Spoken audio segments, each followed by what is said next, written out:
Olá a todos, sejam muito bem-vindos a mais um episódio do FDX Play, o podcast de empresário para empresário. Hoje nós temos aqui o nosso quarto episódio e nós vamos conversar com uma das pessoas mais versáteis que eu já conheci.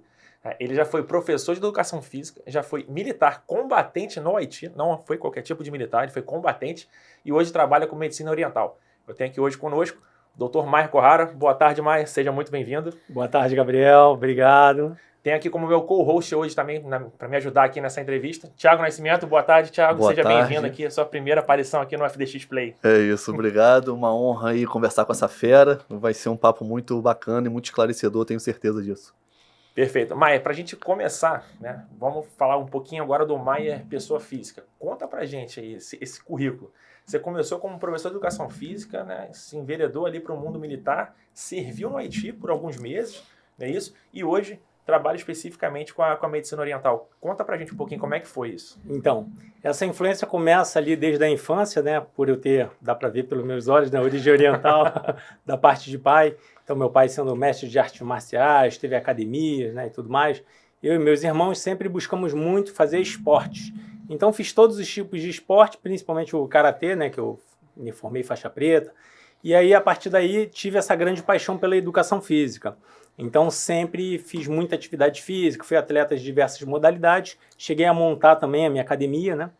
E, paralelo a esse tempo todo, eu fui para o Exército, né? Entrei para o Exército, para o CPOR, na época o Thiago é da minha turma, né? Nós dois temos essa... A gente vai conversar bastante sobre isso também, esse tema é legal. E aí, já como militar, né, continuei ali tanto atuando na área da educação física, principalmente à noite, né, porque durante o dia eu trabalhava como militar, e então fico sempre muito ligado à atividade física, né, exercícios, treinamento militar, toda a parte física ficou muito voltada, assim, intrínseca dentro de mim.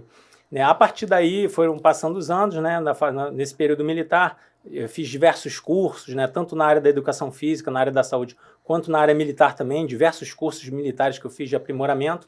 E aí, em 2005, fui para o Haiti, né, fui chamado para a missão de paz no Haiti pela ONU. Fiquei lá durante 6 meses, né, na verdade, era uma missão de imposição da paz, não era tão de paz, né, pacífica. Então, foi uma missão forte, uma missão pesada. Quando eu retornei, continuei como militar um tempo, e já tocava ali a minha academia, né? Já estava formado também em educação física, especializado e tal. E aí, em 2009, foi quando eu acabou meu tempo de serviço, né? Saí do Exército e foquei mais na área da educação física. E a partir daí que eu comecei também a fazer os tratamentos para os meus alunos, né? Os alunos com dores, então eu começava a tratar com a parte de massagem, de shiatsu, né? E aí fui enveredando mais para a área dos tratamentos. Foi onde eu fui buscando mais aperfeiçoamento. Aí me formei na medicina oriental, fiz a medicina tradicional chinesa, fiz a acupuntura japonesa, aí diversos outros cursos para engrandecer assim, a bagagem de tratamentos, né? Meu portfólio de tratamentos. Então, dos anos 2010 em diante, minhas formações todas foram voltadas para a área da saúde, para tratar o ser humano desde questão de dor, questão de patologia, desarmonia, né? E aí fiquei muito focado nisso. Então, essa foi assim a passagem da transição, né? E o interessante é que desse período todo eu sempre pratiquei muita atividade física, continuei sempre fazendo diversas modalidades. Na época do Exército, por exemplo, eu fui pentatleta militar, né? Eram 5 modalidades diferentes. Na época da academia, eu dava aula de todos os tipos de aula que você imaginar, ginástica, alongamento, karatê, né? Musculação. Então, eu sempre tive muito ligado ao exercício e à saúde. E Maier, tu falou de transição, né? Como é que é isso, cara? Assim, um militar que eu conheci bem de perto, né? Altamente operacional e, de repente, um profissional da medicina oriental que, assim, é difícil até te imaginar esses opostos, né? Como é que foi essa transição para você, assim, na tua carreira? Como se fosse, eu entendi até a pergunta, como se fosse, assim, uma mistura entre uma hora é Rambo, outra hora é um médico. É isso. Né? Como se fosse isso. O seu Miyagi ali. O Rambo e o seu Miyagi, né? Eu já preparava, inclusive, a mente para isso, por quê? Por fazer o contrato temporário com o Exército, né? Nós não fomos militares de carreira, a gente passava por um tempo renovação. Então eu já treinava um pouco minha mente para isso, que uma hora essa operacionalidade toda ia acabar, essa energia toda ia acabar. Então eu não ia ficar igual aqueles militares que vão para a guerra e voltam com trauma de guerra, achando que ainda estão numa guerra, que ainda estão vivenciando aquela questão da alta operacionalidade, né? Então, eu fui preparando realmente a minha mente para isso, principalmente nos últimos anos, né? 2007, 2008, que 2009 acabava o contrato. Então, já estava preparando um pouco minha mente para isso, para tirar um pouco o arquétipo do militar, né, do infante, do operacional, e abandonando um pouco essa questão, né, até de alguns traumas que a gente vai recebendo durante a carreira toda, né, principalmente que eu tive lá no Haiti. Então, cheguei a fazer também terapia na época, isso ajuda muito a você ir tirando um pouco aquela carga emocional, aquele arquétipo, e fui focando mesmo nos cursos para essa transição, para ir para a vida profissional, empresarial, né, na área das academias, dos exercícios físicos e dos consultórios. Então, eu fiz realmente uma preparação ao longo dos últimos anos ali, 2007, 2008, 2009. Em 2010 foi mais tranquilo. Então, para mim, a passagem foi mais branda, não foi igual muitos amigos da nossa turma, que de repente o cara um dia é militar, no outro dia acaba o contrato, o cara tá sem emprego. E agora, vou fazer o quê? Desculpa, Thiago. Não, ele pensa, e agora, vou fazer o quê, né? Exato. Você preparou para a transição. Eu me preparei para a transição, exatamente. Inclusive, até eu investia já em cursos, né, da área da saúde nesse período militar, porque eu já sabia que uma hora ia acabar. Claro que eu também fiz formação, até uma das formações foi uma especialização em gestão da segurança pública, que a gente estuda direito. Então, eu fiquei 3 anos estudando direito, porque eu visava fazer concurso público, né? Então, ficava entre o concurso público e o mundo empresarial. Só que é aquilo, né? A gente vai com aquele fator empresarial. Eu não quis buscar CLT, eu não quis buscar uma coisa muito acomodada. Então, eu parti realmente para o ramo empresarial. Então, essa transição ela foi sendo construída. Legal. E já entrando nesse mérito da transição em si, uma vez que você se estabeleceu ali, não, quero para mim agora focar mais no meu lado empresário, né, enveredando por esse mundo da medicina oriental. Para a gente falar um pouquinho agora sobre medicina oriental em si, conta pra gente hoje como é que você poderia explicar, assim, em termos bem leigos, para quem não conhece, para quem conhece pouco, como funciona a acupuntura, por exemplo. Como é que você poderia explicar isso pra gente? Então, a medicina oriental ela é muito ampla, né? Quando fala assim de medicina oriental, engloba todos os tipos de tratamentos que foram sendo desenvolvidos, né, do continente asiático para lá, né, da Ásia em geral para lá, nos últimos milênios, né? Então, se a gente analisar assim no contexto geográfico, metade da população do mundo, uns 4 bilhões e pouco, é asiático, é olho puxado, vamos dizer assim, como o pessoal fala aqui. É verdade, já pegando por isso, é verdade. Então, quando você pega aí os chineses, os coreanos, os japoneses, né, até partes ali da Índia, do Tibete, né, Paquistão, Turcomenistão, todo aquele povo oriental lá. Então você vê que metade da população sempre usou a medicina oriental, já é milenar, já são tratamentos antigos. Então não é só a acupuntura, claro, é um dos carros-chefe. Mas existem vários tratamentos de massoterapia, tratamentos de auriculoterapia, que são recursos complementares, aquelas sementinhas na orelha, ventosa, que são hoje em dia muito popular, né? Aquelas manchas escuras que aparecem por conta dos tratamentos. Isso tudo vem da medicina oriental, ela é muito ampla. E a acupuntura, como é que foi o processo da acupuntura? Tudo iniciou realmente na massagem, em pontos de pressão, que com o aprimorar, né, dos séculos e das décadas, viu-se que não só pressionar o ponto melhorava a dor, mas sim quando você colocava um objeto pontiagudo em determinados pontos. Daí foi avançando, as primeiras agulhas eram com pedra, depois passou a pedra pontiaguda, depois passou a ser a bambu, né, fiapo de bambu, até chegar na era do metal que entrou as agulhas, e aí veio a agulha de aço. Então, os chineses vinham catalogando isso ao longo de 4 mil anos, né? E descobrindo esses pontos no corpo.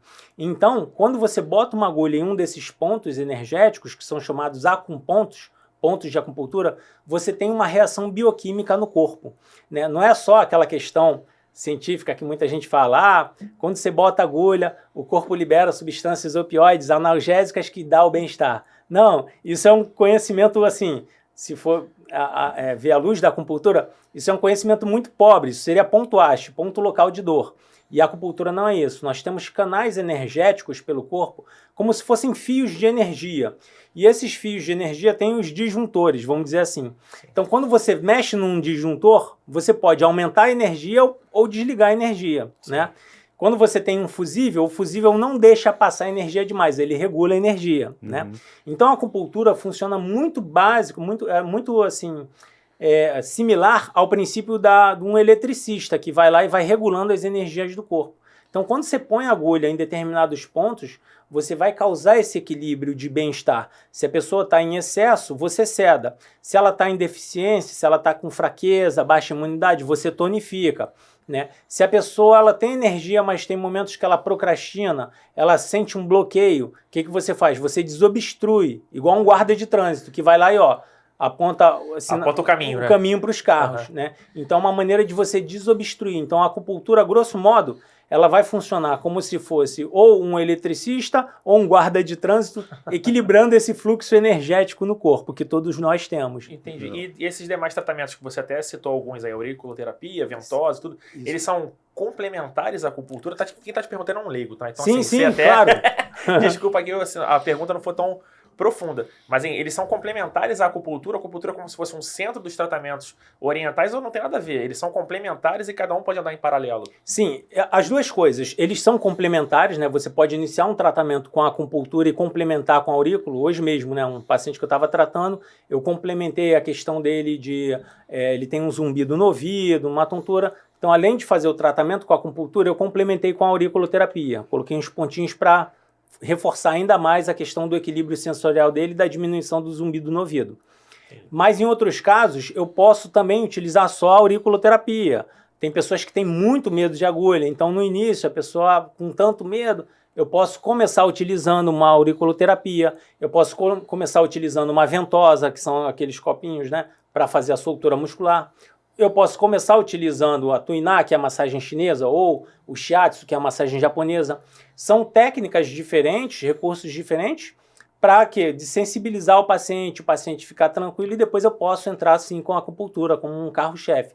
Então, eu posso usar os recursos complementares como complemento, mas também posso pegar um desses recursos complementares e usar como uma linha de tratamento para aquele tipo de problema que a pessoa tenha, né? Dá para ser feito das duas maneiras. Entendi. E até pegando esse gancho, fora a auriculoterapia, as ventosas, a acupuntura, quais são os outros tratamentos que Mocha-bustão, por exemplo. Agora você falou literalmente japonês. O que é a mocha-bustão? Mocha-bustão, né? E muitas vezes, em alguns filmes, você vê quando a pessoa está cheia de agulhinha no corpo, principalmente filmes de luta, filme que tem um mestre, né? Que aí o cara bota umas agulhinhas e bota uma mocha de Artemisa em cima e acende um foguinho ali, aí fica saindo uma fumacinha. Aí o pessoal associa isso à magia, mas não é.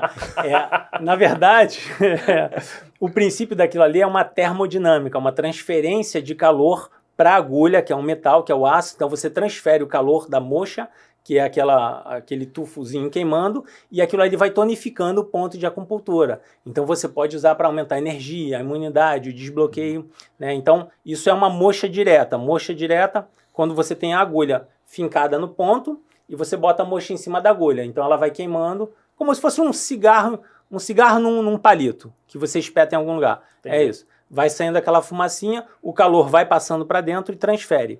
Isso é a mocha direta. A mocha indireta, você tem uns bastões, né?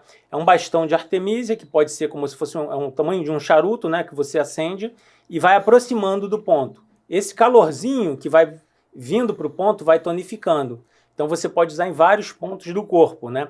Para a questão da mente, você pode passar aqui para tonificar, aumentar o fluxo sanguíneo, aumentar a irrigação, né? Então aumentar as sinapses. Então a mocha serve para isso. Aí tem essa mocha de Artemisia e tem a mocha de carvão.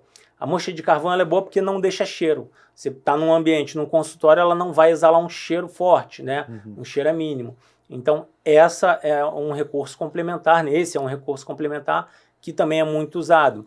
Outro recurso é a craniopuntura. É um mapa na cabeça, né, de vários pontos de acupuntura que foram descobertos, né, mais recentemente, de alguns séculos para cá, né, principalmente no último século. Aí tem a craniopuntura japonesa e a chinesa. Então a craniopuntura são pontos que você tem ligação direta com terminações nervosas, né?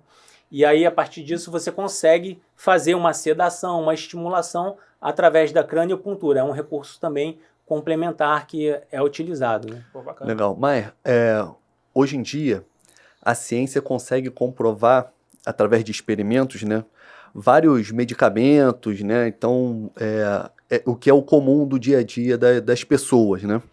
Então, Como é que é isso, né? Fazendo um paralelo aí com a medicina oriental. Porque você falou que é uma medicina milenar. Tem alguma comprovação disso? Tem algum teste? Tem algum experimento que a gente consegue comprovar a eficácia do tratamento? Sim, sim. É uma boa pergunta. Hoje em dia, inclusive, já tem muita pesquisa científica comprovando os tratamentos de acupuntura. É claro que para você entender assim todo o conceito, né, sobre o taoísmo, que fala, né, do yin e do yang, né, a questão vamos supor, o yin e yang é expansão e retração. A natureza tudo tem os seus opostos, né? Que é o dia, que é a noite, que é o quente, que é o frio. Então esse é um dos princípios da acupuntura, né? Que é você aumentar a energia e diminuir a energia, muito baseado na natureza, no taoísmo, né? Essa é uma das bases da acupuntura. Então isso foi sendo descoberto lá atrás. E ao longo dos anos, né? Ao longo dos milênios, todo esse conhecimento foi sendo aprimorado. E a maneira que assim os orientais iam fazendo ao longo dos milênios, claro que não era igualzinho o método científico que foi criado lá na Idade Média e foi sendo reproduzido. Então, foi uma maneira diferente de fazer a ciência, porém, isso funciona, né? É que hoje em dia existe muito aquele jargão, se não tem artigo científico não funciona, se não está né? escrito, não está valendo. Se não está escrito, não está valendo, né? Você ia dizer isso, por exemplo, para Newton, né? A gravidade sempre existiu, só que aí quando a maçã caiu na cabeça dele, que ele teve uma luz, ele começou a explicar a lei da gravidade, né? Einstein desenvolveu várias leis, mas tudo já existia antes de Einstein, antes de Newton, antes do Tesla, tudo já existia. Simplesmente só foi sendo comprovado com o passar, né, dos anos com o conhecimento. A medicina oriental, a mesma coisa. Tem muitos conhecimentos que já existiam, já se aplicavam, e hoje em dia, quando você foca um estudo científico para buscar se aquilo realmente funciona ou não, hoje em dia consegue-se ver que funciona. Por exemplo, a neurologia, né, que é o estudo do cérebro, né, você consegue ali identificar que com a acupuntura você consegue estabelecer sinapses no teu corpo, você consegue estabelecer comandos em que o teu cérebro passa a fazer um controle sobre os órgãos, um controle sobre os sistemas, um controle sobre as glândulas para fazer uma regeneração, né? Eu tive um tumor no cérebro em 2016, foi brabo o negócio, lá no Instituto Estadual do Cérebro, né? Eu tive que ser operado lá às pressas, um tumor de 1,8 centímetros, tamanho de uma bola de gude. Benigno ou maligno? Era benigno, né? Benigno? Foi removido, tiveram que abrir minha cabeça e remover. Claro que a gente fica com umas sequelinhas ou outras, né? E fiz a fisioterapia, fiz os tratamentos ocidentais todos, né? Mas eu também usei muito em paralelo o tratamento oriental. Eu usei muito a acupuntura para restabelecer meus canais energéticos, para restabelecer o meu sistema, porque a minha área que foi afetada era a área de Wernicke, a área ligada ao discernimento e à fala, né? E hoje em dia você pode ver que eu não tenho nenhum problema neural, nem problema de fala. Eu não tomei só os medicamentos. Os medicamentos eu tomei por 1 ano e meio, né? Tomei corticóide, até encher e tal. Mas eu usei muito o tratamento da medicina oriental para me reconectar, para regenerar todo o meu corpo. Tanto é que 1 ano e meio depois, quando eu fui fazer os exames, o médico, quando ele olhou, ele falou: você não operou a cabeça, eu só sei que você operou porque eu tenho a tua ficha, né? Tá muito bem, você não precisa nem voltar aqui. Ou seja, eu consegui, através dos tratamentos e, claro, de mentalizações também, fazer toda uma regeneração. Então a acupuntura ela tem esse poder de fazer regenerações no corpo, de fazer conexões, né, de curar. E quanto mais vai se estudando, à luz da ciência, esses tratamentos, mais estão vendo que realmente é eficaz, funciona, né? Se não funcionasse, 4 bilhões de pessoas no mundo não teriam feito isso. 2/3 da população quase. E até entrando nesse né, pegando esse gancho que você trouxe, Maia, que agora uma curiosidade, já que você trouxe esse teu relato, eu confesso que eu não sabia, essa questão da tua cirurgia, o lado bom, né, que tá tudo bem, era benigno, você conseguiu resolver, e até conseguiu ali de maneira empírica mostrar que tanto a medicina ocidental quanto a oriental, elas podem até andar em paralelo ali para te ajudar na cura. E aí a minha curiosidade é a seguinte, né? Primeiro, você falou que tem de 3 a 4 mil anos, né? Os tratamentos ali orientais, a medicina oriental tem mais ou menos esse tempo. Então, pegando para aquela época, até a dificuldade de você reduzir isso a escrito, né? A escrita, não, ela tem por ali também, né? Ela começou a surgir por volta dessa altura, então é um trabalho muito empírico.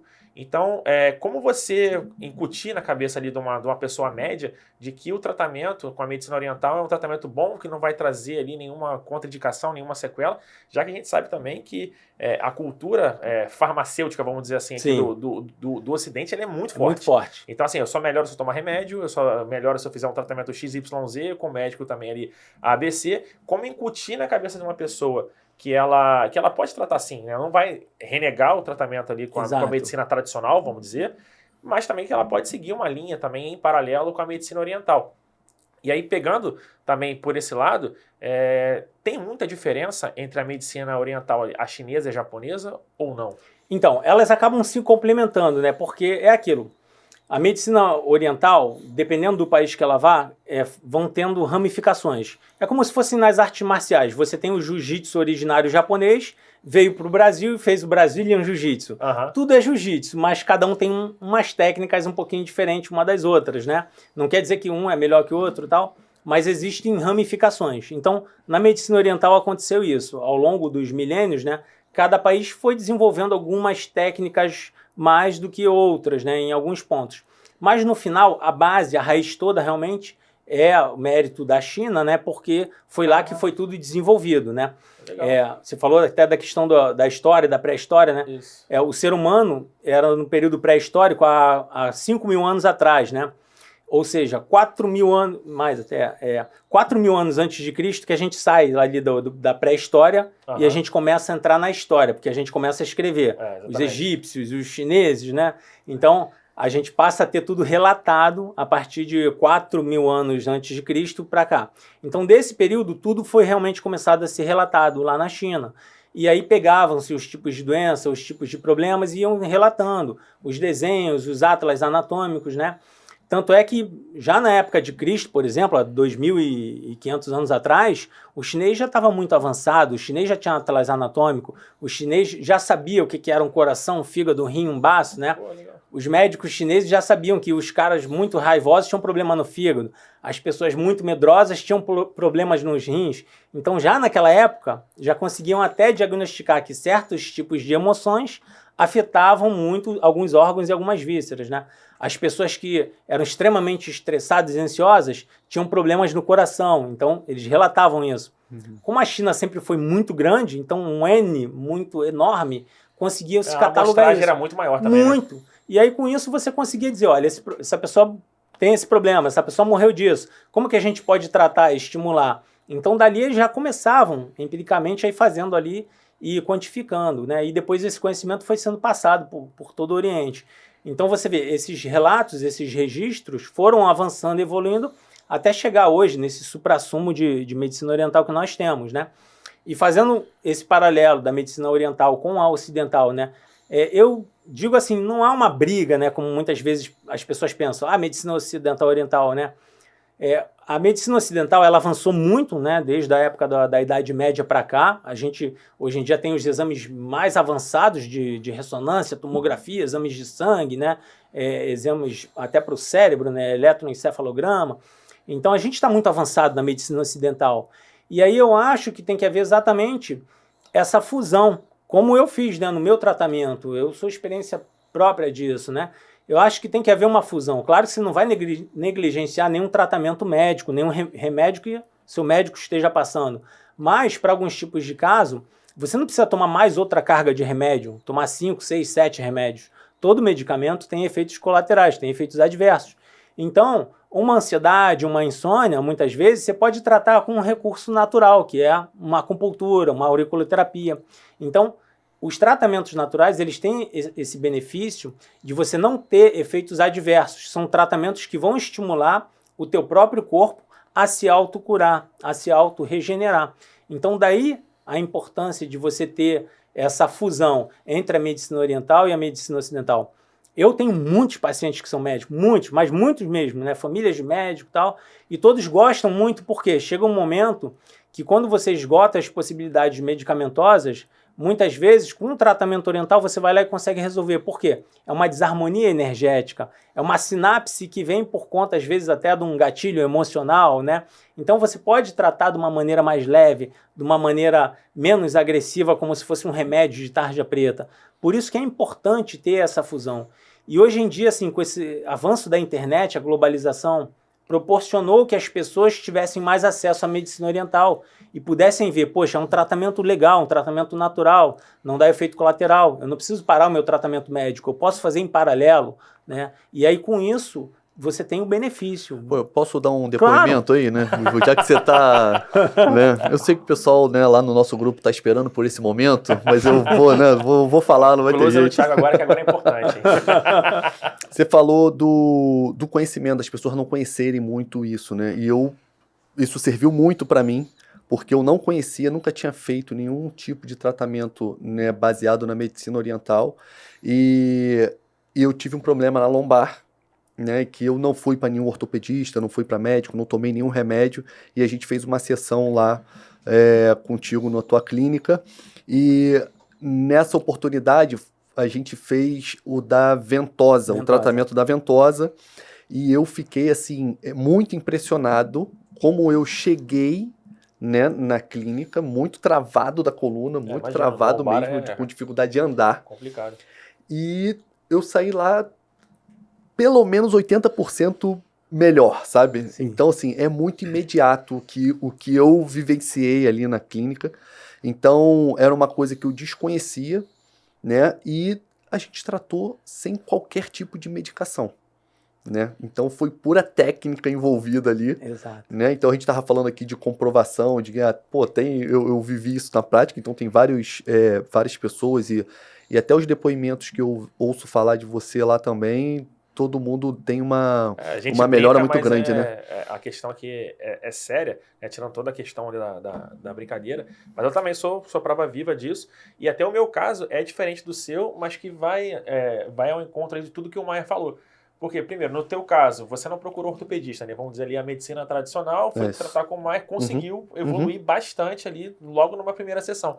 O meu caso já foi diferente. Por quê? Porque eu fui até o Maier, né? Lembrando que o Maier não é médico, né? Mas eu fui a ele, dizendo assim, aí eu já tive vários problemas de joelho, problema ortopédico.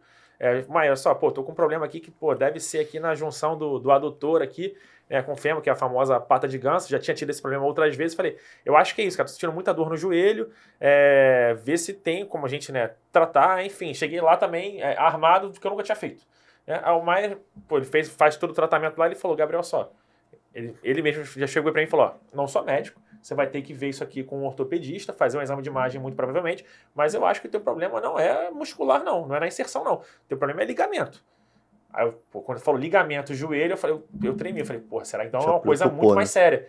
E, de fato, aí fui fazer, né? Procurei ortopedista, que solicitou o exame, fiz a ressonância magnética, e, de fato, era um estiramento no ligamento colateral grau 2. Caramba. Então, assim, estava quase partindo para um... Né, o colateral interno não chega a romper, mas era quase um grau 3 ali, que eu teria que ficar quase meio ano ali parado. Mas por conta, né, do tratamento do Maier, eu consegui descobrir de fato o que eu tinha, e conseguir tratar. Aí entra a questão da junção que você falou. Exato. Da medicina ocidental, legal, com os exames, com toda a evolução tecnológica, com o que você viu por meio da medicina oriental. Talvez se eu não tivesse ido a você, eu estaria tratando errado, né? Porque também aí iria muito ali da minha culpa ali de não procurar a pessoa correta de início, ia postergar, talvez tivesse tratado errado, talvez não tivesse recuperado hoje. E uma vez procurando ele, fazendo o tratamento correto, eu me recuperei em 2 meses, que foi até um prazo ali mais curto do que normalmente uma pessoa se recupera de um estiramento desse. Então, assim, faz total sentido aqui tudo que ele já falou até agora, com um depoimento aqui de 2 pessoas que já trataram com você. Então, eu queria até te dar os parabéns aqui, porque de fato é bastante eficaz. Obrigado. E, Maier, esse tratamento, ele é aplicável a qualquer pessoa, de qualquer idade? Tem alguma restrição? Como é que é isso? Assim, fala um pouquinho disso.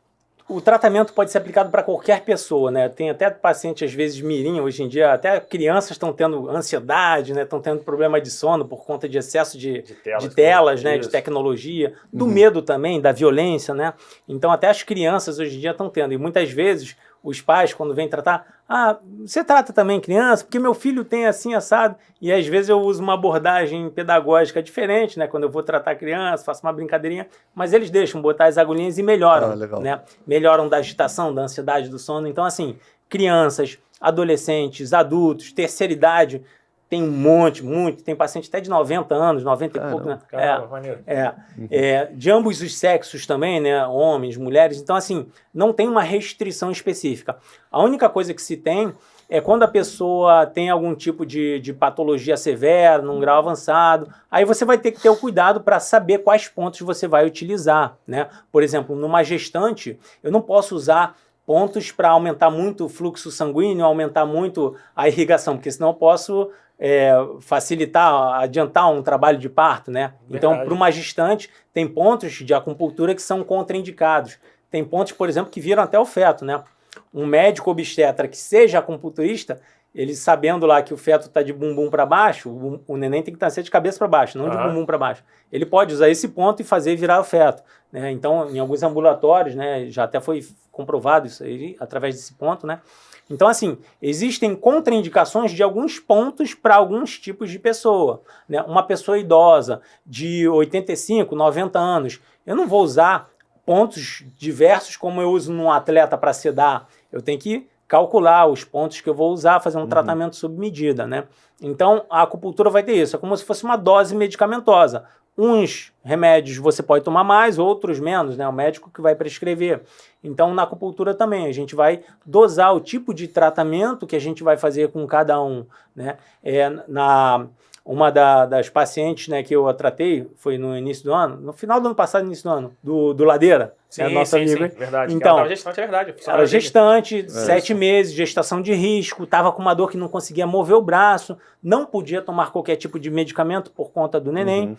Então, eu tive que fazer uma outra abordagem, né, de tratamento com ela. Eu tive até que usar um pouco alguns tratamentos hipnóticos, né, que é uma outra área que daqui a pouco a gente até fala, para poder sedar a mente dela, para eu entrar com os tratamentos de drenagem, para depois entrar com o tratamento de agulha. E ela, na primeira sessão, ela já saiu colocando o braço, levantando e tirando a tipóia, entendeu? Legal. Sem precisar ter que usar uma carga medicamentosa, porque ela estava numa gestação de risco. Graças a Deus deu tudo certo, né? Fez 3 sessões, ficou curada, o neném nasceu e tá tudo bem. Que ótimo. E tocando ali, você trouxe um ponto que eu achei muito interessante, principalmente falando de criança.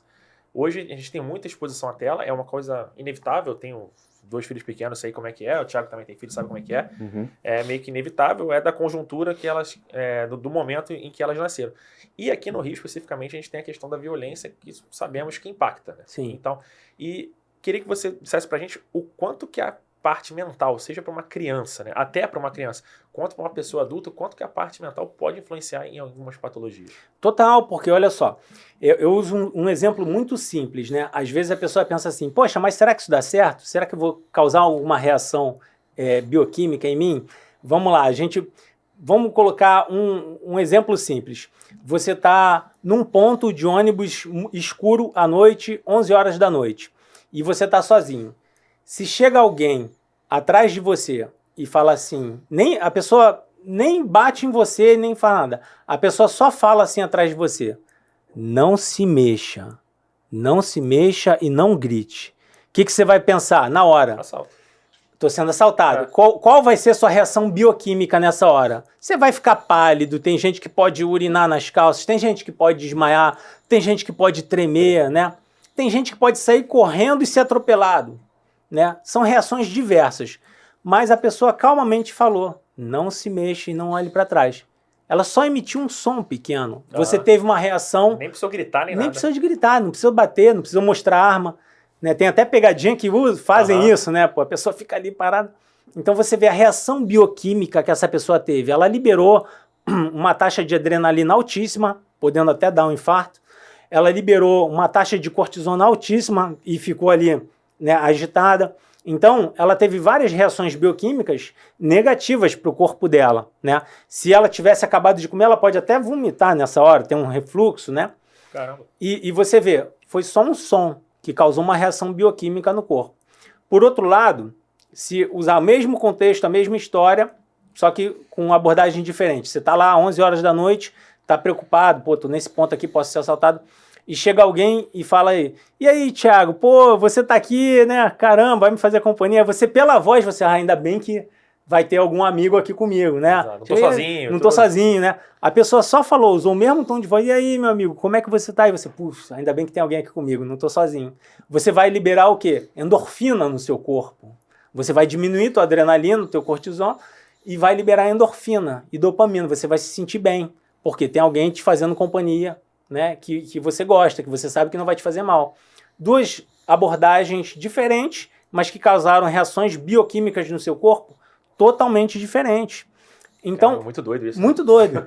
Por isso que você vê, quando você faz um tratamento oriental, você causa um estímulo no corpo, né? Seja ele psíquico, seja ele emocional, seja ele energético. E aí, a partir desse estímulo, o teu cérebro capta esse estímulo e vai liberar reações bioquímicas no teu corpo, seja de aumento de energia, seja de sedação, seja de controle, seja de equilíbrio. Então, uma pessoa que tem fobia, uma pessoa que tem ansiedade, uma pessoa que tem síndrome do pânico, o que a gente vai usar? Nós vamos usar pontos de acupuntura aqui na cabeça, aqui no centro, para acalmar, porque esses pontos vão desencadear dentro do corpo reações bioquímicas de sedação, reações bioquímicas positivas. Então, a partir daí, a pessoa às vezes chega ali agitada numa sessão, quando sai a pessoa está assim, nossa, parece que eu estou dopada, parece que eu tomei, sei lá, 20 gotas de Rivotril, né? Pô, não sei o que você fez. Você botou... As pessoas ainda perguntam, você botou alguma coisa na agulha? Eu falei, gente, eu deslacro até na frente, né? Porque o benefício é tão bom que várias pessoas às vezes perguntam isso. Você botou alguma coisa na agulha? Aí você vê como é que as pessoas estão condicionadas ao tratamento medicamentoso ocidental, né? Tipo, botou alguma coisa como se na realidade não precisava. Exatamente, exato. É porque aquilo, né? A Big Pharma, a indústria farmacêutica, ela é muito forte, as propagandas são muito fortes, né? Sim. É uma indústria trilionária. Exato. Então, por conta disso, onde você vai numa esquina, você tem uma farmácia, né? Então, por isso que é normal a pessoa ter até esse pensamento que tudo tem que ser remédio, né? E você fez vários cursos nessa área da mente também, né? Sim. Não só da medicina oriental, mas essa conexão com o estado emocional da pessoa, né? Sim. Por que isso? Como é que é essa conexão? Pô, essa pergunta foi ótima, né? Inclusive até foi um calcanhar de Aquiles durante alguns anos para mim, porque por mais que você se especialize muito, façam as técnicas de sedação, de tonificação, cursos, né, da medicina chinesa, da medicina japonesa e tal, diversos cursos para tirar as dores, as patologias e melhorar a pessoa. Mas aí muitas vezes aquela dor, aquela patologia voltava, e você, pô, mas eu acabei de tratar isso e está recorrendo, e aí a pessoa sempre acaba fazendo uma terapiazinha durante a sessão, né? E aí quando você percebe que muitas questões estão relacionadas às vezes ao cônjuge, ao familiar, ao trabalho. Então, existe um componente psicoemocional que nutre essa patologia, que nutre essa dor. Uma tensão no ombro, né? A pessoa preocupada, é tensão no trabalho, né? Os empresários têm atenção com os funcionários, chega em casa, tem atenção, né, com as esposas, com os maridos, com os filhos, né? A pessoa está com aquela carga ali. Você faz uma massagem, você faz a acupuntura, a pessoa relaxa. Daqui a pouco aquilo volta. Por quê? Essa tensão emocional é que é o motor primário que faz travar os músculos. Então, encontrando esse quadro, né, recorrente ao longo dos anos, eu pensei, olha, eu sempre indiquei, claro, as pessoas para fazerem terapias, né? Mas nem todo mundo quer fazer terapia. Todo mundo, uns acham que é coisa de maluco, outros falam... Resistência é grande. Uns acham que é coisa de doido, outros falam, não, já fiz, não deu certo, por causa de uma experiência ruim não deu certo. Então, não, vou ficar 2 anos para tratar um trauma que eu tenho de infância. Eu não quero, não. As pessoas não querem, muitos têm resistência, né? Mas a pessoa continua com aquele problema. E aí entrava a pergunta, mas como que eu vou tratar essa pessoa se eu já sei que o problema dela tem uma origem psicoemocional e ela não quer fazer tratamento emocional, né? Foi daí que eu comecei a estudar um pouco mais abordagens de tratamentos que são um pouco mais rápidos e aí vi que existem sim tratamentos que você não precisa fazer 2, 3 anos de terapia para tratar às vezes um pequeno trauma, para tratar às vezes uma fobia, uma crença limitante, tem muita coisa que é crença. Eu não consigo ganhar dinheiro, isso é uma crença, né? Eu não consigo ter saúde, eu só fico doente. São crenças que você alimentam. E aí esse alimentar dessa crença, desse medo, gera uma patologia, gera uma dor. Então, os tratamentos que neutralizam isso, né? Eu fui estudando, fui buscando, aí fiz várias formações em hipnoterapia. hipnoterapia clínica, hipnoterapia master, fiz programação neurolinguística, que é a PNL, né? Muito É a legal. tecnologia avançada Esse da tema comunicação. É muito legal. de PNL. Sim. Muitos políticos usam PNL, Sim. né? E não falam que é PNL. Muitos religiosos usam PNL e não falam que é PNL. Bastante, é. Grandes oradores usam PNL, mas não falam que é PNL. PNL é programação neurolinguística. Através da fala, eu consigo mudar um conceito no seu cérebro, no seu coração, e você consegue absorver aquilo ali. Eu fiz uma programação em você. Quando eu falei, por exemplo, daquela questão do não se mexa, não olhe para trás, né? E depois eu falei, olha, estou aqui com você e tal. Ou seja, eu fiz uma programação contando uma história para vocês e vocês entenderam. Já mudou o pensamento em relação a um conceito. Então, a programação neurolinguística é isso. Então, existem muitas técnicas que eu fiz essas formações. E ano passado eu terminei a psicanálise, né? Eu estou fazendo até mais outra após agora, né? Psicanálise e psicologia. E eu sempre estou estudando, nunca paro, nunca parei. A gente vê isso. A gente vê Pela isso, extensão do currículo, Exato, né, a gente Gabriel? pegou o currículo dele ali. Se eu fosse trazer o currículo dele aqui para vocês verem, pô, a gente ia perder aqui mais da metade do programa aqui só falando. Só falando o currículo dele. Bem bacana, O mas. pessoal fala que sou maluco, né? Mais de 50 cursos lá, mas é porque eu gosto, né? É um dos hobbies também estudar, né? Além de praticar atividade física, é um dos hobbies estudar. Então, assim, eu fiz várias formações, né? Nos últimos anos, fiz essas formações da hipnoterapia, da PNL e da psicanálise. Por quê? Eu queria entender como é que a gente pode tratar a mente sem ter que a pessoa fazer vários anos de terapia por uma coisa que às vezes é simples, uma viradinha de chave, né? Não que as pessoas não tenham que fazer terapia. Eu acho ótimo quando as pessoas fazem por quê? Põe para fora, tira o lixo emocional, né? A pessoa se autoconhece melhor. Terapia é ótimo, eu indico para todo mundo, seja na psicologia, seja na psicanálise, é ótimo. Mas, enfim, aí quando eu quero tratar a pessoa, eliminar aquilo ali rápido. Então, quando eu descubro um padrão de alguma origem psicoemocional que está gerando aquela dor, aquela patologia, aquela baixa da imunidade, aquela procrastinação excessiva, eu vou lá e abordo a pessoa para ir para um tratamento terapêutico, né? E aí, nesse tratamento terapêutico, muitas vezes, em 1 a 2 sessões, eu consigo virar a chave e resolver. Como foi o caso, né, dessa gestante lá que era a esposa do funcionário do Ladeira, né? Que ela tinha uma questão emocional que gerava um gatilho de defesa, de proteção, e aí o braço dela doía muito. Então eu fiz uma hipnoterapia até durante a sessão e consegui neutralizar esse comando que gerava essa contratura dela, essa dor no braço dela. E aí instalei um comando de relaxamento, e ela relaxou o braço. Na hora ela já estava melhor, já conseguia fazer a massagem. Então eu usei os dois, né? Medicina oriental e usei também neurociência ocidental, né? Que foram técnicas neurológicas para trabalhar a mente dela, o cérebro, em conjunto com o corpo e liberar ela daquela dor. Em 3 sessões ela ficou curada e nunca mais teve nada. Pô, que Pô, bacana. legal demais. Legal. E você também encaminha para outros profissionais quando é o caso? Totalmente, porque olha só na área médica, nós temos, sei lá, acho que mais de 30 especialidades médicas, né? Cardiologista, neurologista, psiquiatra, né? Então, eu não detenho todas as informações. Então, quando eu vejo, às vezes na avaliação, na anamnese, que eu identifico, por exemplo, a pessoa já tem um histórico cardíaco, né? E aí na análise do pulso eu já percebo ali uma intermitência do pulso. Opa, isso pode ser um problema na válvula mitral. Eu imediatamente já encaminho um cardiologista. Legal isso. Por quê? Porque se a pessoa está com um problema na válvula mitral, né, não vai ter tratamento que eu consiga paliativo. Muitas vezes é cirúrgico, é necessário uma intervenção cirúrgica. Tem que ter. Então a pessoa chega, olha, eu estou com muita dor de dente, né? Pô, eu não sou dentista, não estudei esse plano dentista.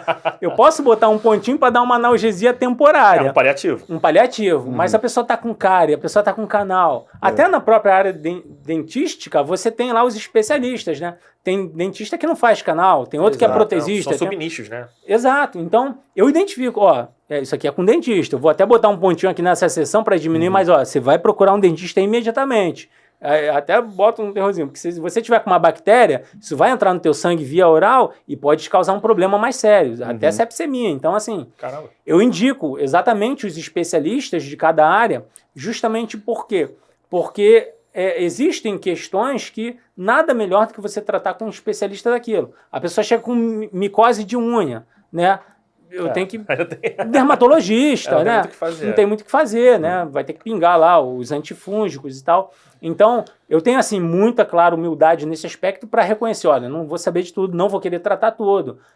Algumas coisas eu vou tratar, outras, isso aqui é um caso de você ir para esse especialista aqui, para você tratar. E o bacana é que você conseguiu, até sendo um bom ouvinte, né? Porque na tua, né, no teu labor ali, você ser um bom ouvinte faz total sentido.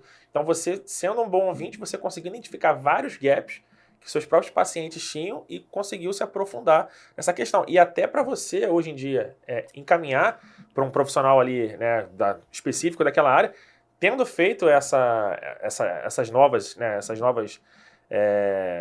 vamos dizer assim, fugiu a palavra aqui, mas vamos supor que você fazendo essas novas formações, vamos dizer assim, isso, tinha fugido essa palavra, você até consegue identificar melhor para ver até para qual profissional você consegue encaminhar, certo? Exatamente. Ou não tem nada a ver? Não, tem a ver. Por exemplo, eu me formei em psicanálise. A psicanálise ela tem uma abordagem de você muito ouvir o paciente e você fazer algumas perguntas chaves para também não ficar aquela conversa de bar, né? A pessoa começa falando do futebol, daqui a pouco a pessoa vai para a política, daqui a pouco da política vai para o extraterrestre, amenidade, né? daqui a pouco está em Marte, né? Ou seja, se perdeu aquilo ali. Então, né, você sendo um bom ouvinte, você não pode deixar a conversa se perder igual numa conversa de bar. Você tem que ir direcionando. Se a pessoa está falando... conduzir ela. Conduzir. Se a pessoa está falando de uma dor passada, de um problema, as perguntas que você vai fazer é sempre conduzindo para entender aquele contexto daquele trauma, daquela dor e direcionar e tratar, né? Então, isso na psicanálise. Mas existem questões, por exemplo, que vai ter que ser tratado com psicologia. Tem questões que vai ter que ser tratado com psiquiatria. Se o paciente chega para mim, né? Eu tô vendo aqui o Jô Soares. Aí você, peraí, o Jô Soares já faleceu, né? Por mais que eu goste dele, do programa, ele faleceu. Não, ele não tá aqui. Não, mas eu tô vendo, ele tá sentado aqui com a gente. O que você vai ter que fazer? Né, sutilmente, o encaminhamento para psiquiatria, porque o psiquiatra que é o profissional que vai tratar essa que é uma questão interessante que você trouxe. A psiquiatria a gente consegue identificar até de uma maneira mais tranquila que você viu. São casos ali muito fora da curva. Mas e a diferença da psicologia para a psicanálise? Quando cada uma ali vai ser melhor aplicada? Então, na psicanálise você vai tratar alguns casos mais brandos, né, alguns casos que você vai ouvir, vai direcionar.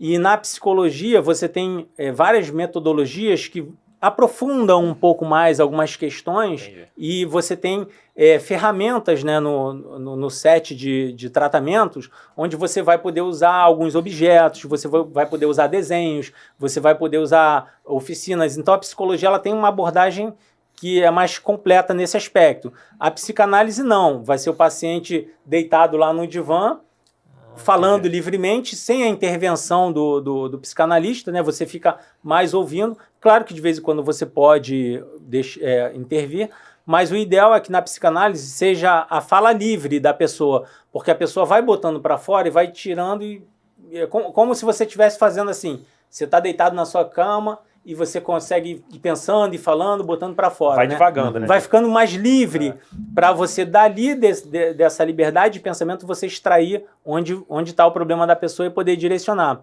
Já a psicologia ela tem intervenções que vão mais diretas, mais incisivas, dependendo até da escola que a pessoa vai estudar mais, né? Se é freudiana, behaviorista, né? Jean Piaget. Então ela vai pegando alguns nichos ali e vai tratando mais específico, usando as ferramentas. Da psicanálise você não vai usar, por exemplo, uma abordagem para criança, brinquedos, você não vai usar desenhos, né? A psicanálise ela é muito voltada para você ouvir, tanto é que ela é mais usada para adulto, né? A criança, por exemplo, é mais indicada a psicologia porque existe a psicologia infantil com tratamentos específicos. A criança ela não verbaliza tanto igual o adulto. Então, você vê o comportamento da criança pela brincadeira dela, com os bonequinhos, com os desenhos. Você consegue identificar comportamentos ali, padrões. Exato. Tudo. Você vê uma criança que desenha ali redondinho, bonitinho, você vê que é uma criança mais calma. Você vê uma criança que pega a caneta e vai fazendo assim, tchau, já tem uma agitação maior. Então, o psicólogo ele analisa isso, o comportamento da criança, né? Você vê uma criança brincando de casinha, bonequinho, dando carinho, você já entende o comportamento dela, mais afetuoso. Você vê uma criança batendo nos bonecos, decapitando o boneco, você, opa, existe uma violência familiar. Pode ter até algum traço ali de violência familiar ali embutida. E aí, pegar uma outra sequência aqui. Você falou da criança. A criança também é um nicho muito específico, assim como é, por exemplo, um esportista, um cara, assim, um homem ou uma mulher que pratica esporte de alto rendimento. Dá para ser feita essa distinção também entre até onde vai a psicanálise para entrar na psicologia? Sim, ou não? sim, Não dá para trabalhar? Não, dá para ser feito, até porque o psicanalista ele tem também que ter humildade para reconhecer que algumas coisas ele vai tratar, outras ele tem que encaminhar, ou para um psicólogo ou até para um psiquiatra, né? Justamente porque não tem como a gente querer abraçar tudo, né? Então, existem limitações em cada profissão, até médicos mesmo. Um médico dermatologista, muitas vezes, ele está tratando, olha, isso aqui eu vou ter que encaminhar você para um pneumologista, que é o especialista que vai saber tudo de pulmão, ou então para um infectologista, né, que vai tratar tudo de infecções. Então, até dentro de uma especialidade médica, um especialista indica o outro. Mesma coisa nas áreas da mente, a psicologia, a psicanálise, a psiquiatria, né? A gente tem que ter humildade para reconhecer que não vamos tratar todo tipo de paciente. Esse paciente é um caminho. Se chegar um paciente psiquiátrico para mim, não vai adiantar só deitar o paciente lá e deixar ele falar. E na hora do surto, né? Uhum. Na hora do surto, que começa a se debater, quebrar ou até agredir. O psiquiatra que tem ferramentas, tem instrumentos para isso, até para dar um sedativo, né? Para a pessoa também não cometer um suicídio ali, né? Que em casos psiquiátricos acontece isso, né? Então, por isso, assim, que é muito importante cada profissional saber até onde o seu conhecimento vai. A partir dali, olha, aqui eu não identifico, não consigo mais tratar. Eu tenho que encaminhar para um outro profissional que é especialista nessa área. Uhum. Porque aí sim, o paciente ele vai estar sendo bem tratado, bem direcionado. Pô, maravilha, assim, muito legal essas explicações. Assim, para mim, desmistificou muita coisa. Eu sabia muita coisa que não, ia ser esclarecedor. Eu não fazia ideia. A gente está se encaminhando aqui para o final da nossa conversa e sempre nesse último bloco a gente faz um ping-pong. A gente chama de ping-pong com o nosso convidado, tá? Então vão ser perguntas bem objetivas para você responder de bate-pronto. Perfeito? Tá bom, perfeito. Então, hoje, uma palavra que define o teu trabalho. Comprometimento. Eu sou muito comprometido no meu trabalho, então... Perfeito. Agora, esquecendo o Maier profissional, Maier pessoa física, um hobby que você tem? Esportes, geralmente. Eu gosto de variar os esportes, né? Sim, então... Quais assim que você mais... Fiquei sabendo que você também é atirador. Isso, atleta de tiro. Tiro esportivo, não é isso? Exato. Isso vem desde a época militar, né? Que como eu era pentatleta, fazia 5 modalidades e uma delas era tiro, né? Então, tiro-alvo, você trabalha concentração, foco, direcionamento e eu gostei muito porque quando você vai chegando perto do centro do alvo, você vai melhorando cada vez mais a sua concentração. Então, desde quando eu saí, busquei até me filiar em clube de tiro e praticar, né? Trouxe até o nosso amigo aí há pouco tempo pra lá, né? Foi relembrar. É um hobby legal. É um hobby legal. Convido até todos do FDX, né? Pra continuar. Não, a gente vai... Eu tô devendo, aquele dia lá que vocês foram, eu não consegui ir, porque eu tava fora do Rio de Janeiro, especificamente naquele final de semana, mas a gente tem que ir, porque pra mim é algo muito novo. Eu nunca pratiquei e tenho curiosidade. Hoje aqui dentro do teu trabalho ali agora, né, voltando para o Maier profissional, um objetivo que você tem dentro da tua esfera de trabalho que você quer atingir no curto prazo? Crescimento, né? Crescimento da empresa, para eu poder assim, aumentar a equipe e difundir um pouco mais, porque eu sou um só, né? Então não quero limitar tudo a mim, né? Eu quero poder expandir até um pouco mais essas metodologias para atingir mais pessoas, né? Assim, ao longo dos tempos. Bacana. E uma mensagem final para quem está nos assistindo? Bem, uma mensagem final que eu dou para todo mundo sempre é cuidar da saúde. De que maneira? Você fazer uma tríade, que é se alimentar bem, se exercitar e ter ali suas horas de sono respeitadas. Quando você tem horas de sono, boa alimentação, exercício físico, você já tem assim quase que 70%, 80% da sua saúde física e mental em dia. Perdão. Porque a partir daí... Deixa eu beber uma água aqui. Fica à vontade. Porque a partir daí que você tem sua saúde física e mental, tudo melhora. Vai melhorar no trabalho, você vai melhorar nos relacionamentos, vai melhorar no círculo social, porque você está bem. Você está se sentindo bem. Então, melhor maneira para você se sentir bem é você preservar a sua saúde. Cuidar da sua alimentação, fazer os exercícios físicos e ter as suas horas de sono respeitadas. Suas horas de sono são fundamentais para você. É que no sono que você se regenera, no sono que você se recupera.